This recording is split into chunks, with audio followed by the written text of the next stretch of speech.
Newton's apple, Jekyll and Hyde, the benzene ring. History is full of stories of inspirations that came in idle moments and dreams.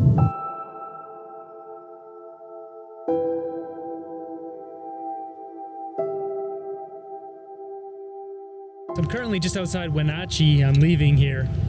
Look at this. Got the Cascades over here, whatever these rock formations are. The mountains around here are really cool. It's like a desert, but it's surrounded by high mountains with lots of rain and snow. So I was able to load up on food and water and everything else. Actually, I got a new stand for my propane thing to cook. I just got everything set up so I can properly cook. I've got some fresh vegetables and fruit and stuff now, so definitely ready to head out into the road. Now you might be wondering, where am I going? I'm going out to Boise, Idaho, and kind of heading that direction, find some really popular mountains and some hikes to do. So it's 20 minutes down the road here. This is the Columbia River Gorge. I had no idea this was gonna be here. I just come around the corner, I'm like, whoa.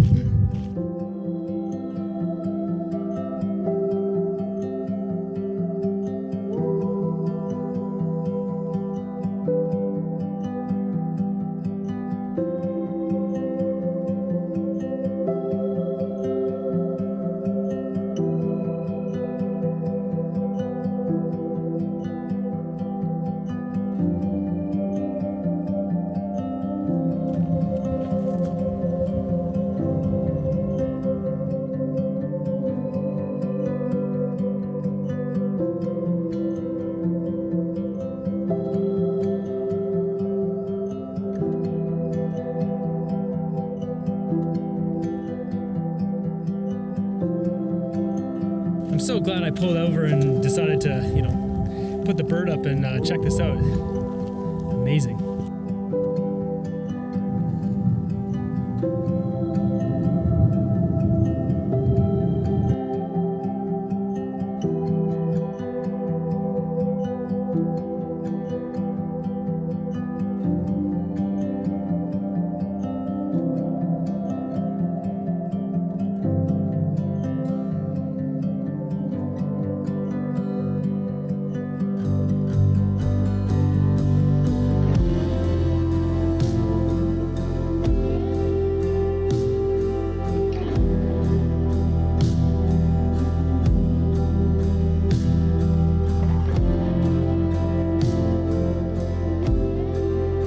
For another 45 minutes, about maybe an hour down the road, and just another view of the Columbia River Gorge here, or Columbia River, whatever this is.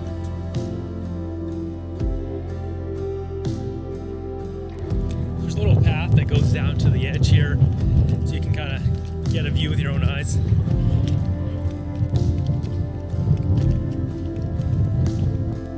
Probably one of the windiest places I've ever been. Drone really doesn't like the wind, not this much wind.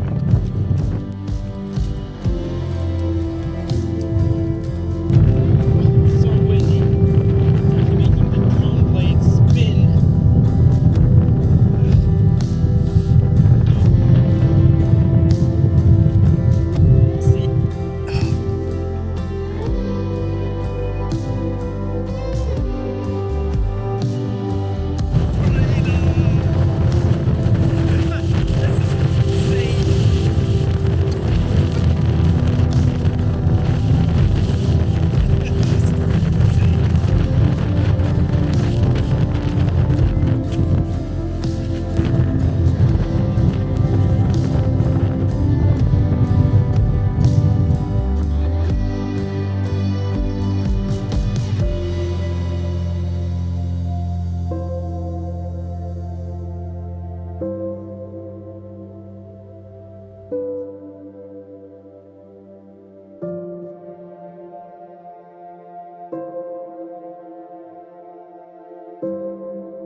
I can honestly say that is the second windiest place I've ever been on Earth. The most was in Hong Kong on top of there's a big tower that's on top of the mountain, and it was so windy that you could lean at like almost a 45-degree angle and the wind was holding me up. But that is pretty close. I tried, as you saw there, I tried to put the drone up, and it was like, I've never seen it get tossed around like that. Anyways, it's time to keep moving on. We're heading over to Boise, that kind of area.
So I've been driving for about 2.5 hours now, and I just keep stopping every 10 to 15 minutes to film stuff. This is hard not to.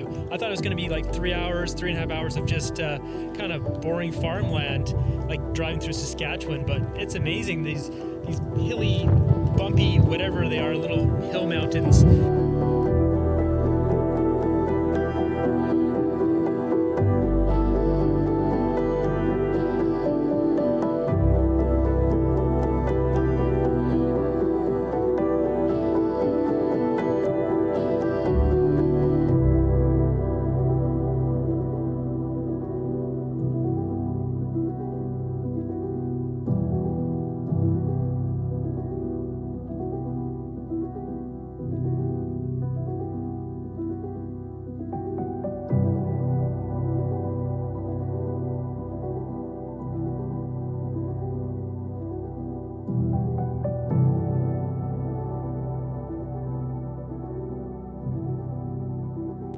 So I've been showing how I prepare my car at nighttime, but now that I'm kind of getting a hang of it, it makes more sense to show what I'm doing now. So as you can see here, I'm out at a truck stop. This is not the nicest place to stay. It's probably one of the worst, but at least it's got a bathroom and I'm not going to get harassed here.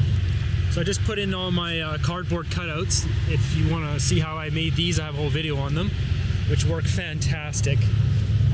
They just pinch in there and you just push them in there. I have ended up moving this corner out so I can roll down the window, so it lets out some moisture. But as you can see, you know, I just put those in and perfectly pitch black. And for the main windshield, I just have one of these folding things which covers almost all of it. I'm just gonna grab a can of chili now and some tortillas and kind of do some editing and relax a little bit and go to bed. So I'll see you in the morning. Good morning. Birds are chirping, sunny out here, not freezing cold anymore like it was in Washington. When life gives you lemonades, make lemons. In this case, it's power plug.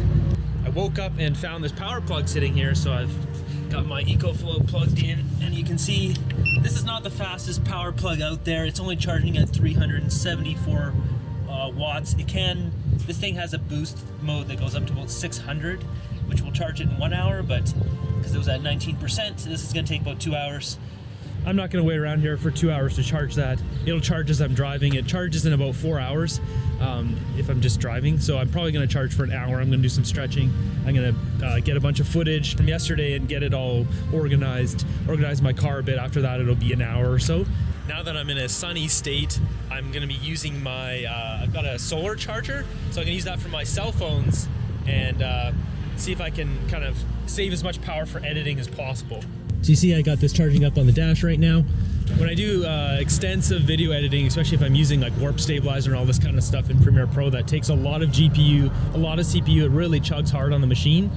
It's the kind of thing where I'm in the library and start doing it, my computer starts like making a lot of noise. It sucks a lot of power, and I can edit for about 3 hours and it'll drain my battery at about, I don't know, 30%, 35%, something like that.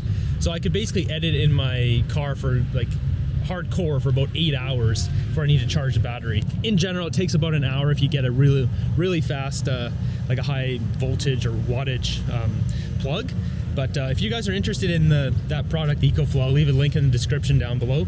And it is an affiliate link. It does give me a slight kickback. I'll just be upfront about that. But I picked this product because it is the best one.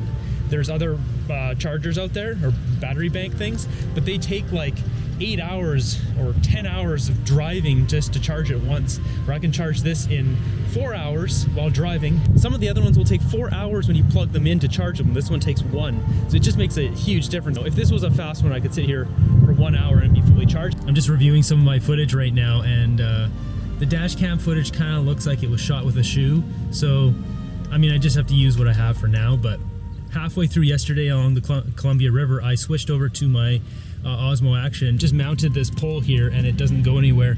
And when I want to use it, it's all voice activated. At this point, I was getting into a routine on the road, optimizing my filming setup and getting closer to hiking objectives. Subscribe and follow my quest to become an adventure filmmaker and to see if I can successfully cook Brussels sprouts in a kettle.